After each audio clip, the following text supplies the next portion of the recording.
Hello, everyone, and welcome back to British Yoruba TV. I am Samson, and I am going to do a quick rundown. Obviously, with January approaching, the transfer window opens up again, and I just want to go through of the potential signings that Liverpool may or may not make in January in regards to helping us ending the season, going through the second half of the season on a strong note and ending it on a high, and possibly with the Premier League trophy. So let's get into it. So it's no secret to anyone that everyone knows that Liverpool have had a injury crisis so far this season, especially in defence. With well, firstly it was risky anyway going into it, a difficult see what was already going to be a difficult season with only three recognised senior centre backs. But no one could have foreseen these injuries. So first we had Van Dijk out for the season. Then we had Gomez out for the season. Matip, who is always injured every season. He never stays fit anyway. Um, as our only choice centre back, and even now we have to wrap him quite well and play him in certain games. It seems like he can't play 2 games a week. It looks like that.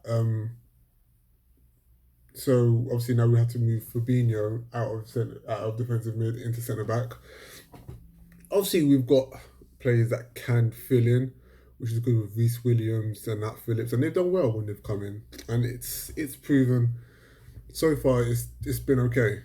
But to go into the second half of the season when you're defending a title and you want to retain the title, I feel like going into the second half of the season with only Matip as your only recognised central senior centre back, who, again, like I said, cannot stay fit for an entire season, is risky.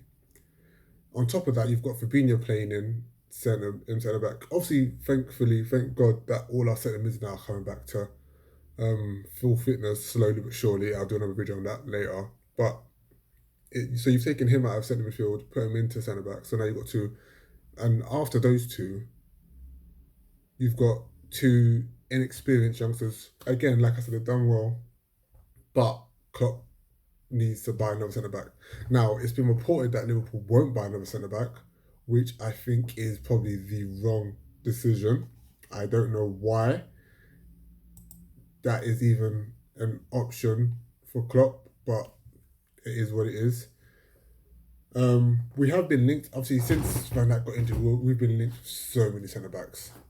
Upamecano from Leipzig, um, again, the guy from Schalke, Ben White at Brighton. Is it Brighton or Brighton? Yeah, so many players, and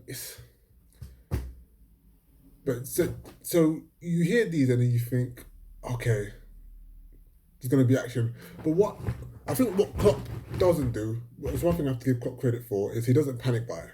So he knows who he wants in his team. And if you can't get that person for whatever reason, either he will go for a plan B or he will patiently wait until they become available. Obviously, Van Dijk is an example. When we tried to get him in the summer, and then Southampton were persistent and were like, no, he's not going anywhere. And I'm assuming a lot of other Liverpool fans would have been like, cool, you can't get him, go for a plan B. He didn't go for a plan B. He said, no, Van Dijk is a guy that I want. I don't want anyone else. I want him. And then when we didn't get him in that summer, and then you saw the horrendous performance of some of our defence, especially when we played Tottenham when Lovren got subbed in the first half. I started to question Klopp's decision of why he didn't get a plan B. I mean, I had to put my hands up and admit that, but he knew who he wanted and he knew why he wanted him. And come January, he got his man in January, and the rest is history, as they say. So you have to say that Klopp will not panic buy in January. As much as I hate to see it, as much as our other Liverpool fans will hate to see it, we have to trust in his process. If he believes that going into the second half of the season with Nat Phillips and Reece Williams as cover for as cover for Fabinho and Matip is good enough, then we have to agree with it, whether we like it or not. Um, who knows?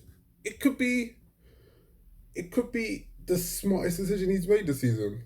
Um, mate, I don't know. I really don't know. I just feel like, I mean, you want to see him make a signing because it's evident it's okay. So it's obvious that we needed a centre back anyway before the season started. We needed another centre back because we sold Lovren. Cool. We only had three senior centre backs, so we needed another one. He didn't.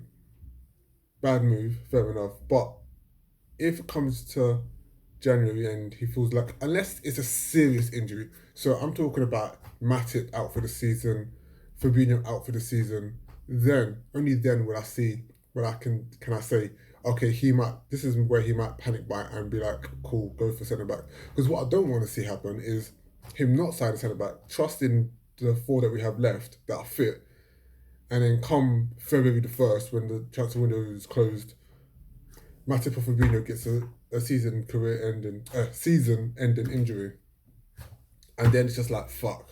We are fucked. We don't want that. So please, someone buy another centre back. Or I don't know. Maybe we don't need another centre back. Maybe, like I said, Reece Williams, Billy Cometio, Nat Phillips, maybe or Sepp Vandenberg or whatever they call him. Maybe they're all good enough to play and step up to the first team. I personally, I don't know. See again, like I said, the whole panic buy situation. I don't want to see someone coming in for 40. I don't want to see us spend 40 million, 50 million on a player, only for them to then sit on the bench when come the start of next season when Van Dijk and Gomez are both fit, and they're sitting on the bench racking up what 60, 70, 80k a week in wages, and they're not contributing anything to the team. They're just there as cover. I don't want that. And plus, Leipzig are not going to sell their defender to us anyway because we're playing them in the Champions League knockout stages in the first round. So they're not going to sell Upamecano to us. So that's out the window. Ben White again. Because he's English. You know that fee is gonna be inflated by an extra 10 to 15 million anyway, just because English players have this huge inflation fee. I don't understand why, but it is what it is. The guy at Schalke is looking like the main favourite, but even him, he's only 20. It's like we've got a 19-year-old in Reece Williams. Like, why spend 30 or 40 million on a 20-year-old from Schalke who's, again, inexperienced, never played in the Premier League, when you've got someone who it's clear he can handle Premier League opposition. You saw against Spurs. And also he played in the Champions League as well, where Schalke are not in the Champions League. I don't think Schalke are even in Europe. So why take a risk? Yeah. I think I don't know. I think Klopp would not take a gamble on this. But who knows? I could be wrong. I've been wrong before, and I could be wrong again. But yeah, let me know what you think. Should Liverpool make a signing in defence? Should we just stick with who we've got? Should we just trust the process? Let me know. Let me know what you think.